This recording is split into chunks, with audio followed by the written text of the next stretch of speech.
But apparently they came very early in the morning, and they kind of, my mom went to answer the door, and they kind of shoved her aside, you know, not brutally, but shoved her aside, and then they kind of just stormed the house and shook my father up, made him get up.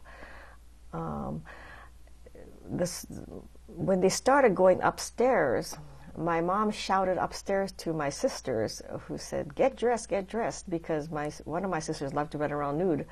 And and apparently the men thought that my mom was giving some kind of signal or something, because apparently they drew out their guns and rushed upstairs.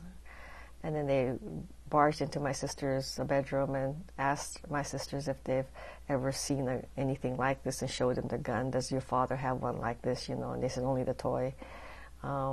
My other sister remembers the men putting their hands through the sugar bowls and through the rice bowls, and she was thinking, ooh, that's dirty, you know. And apparently ransacked closets looking for things. My sister says they took away with them 2 items. One was my father's bow. My father apparently was really good with the bow and arrow, and he loved to show off how good he was. He always was good. We used to go to carnivals later on, and he used to be able to shoot them down, you know. But they took my father's bow and 1 sword that we had, apparently. Sort of a souvenir Japanese sword? I think so. I don't know where we got it.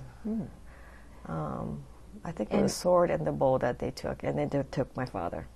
So in the meantime, while they're ransacking the house, what was your father doing?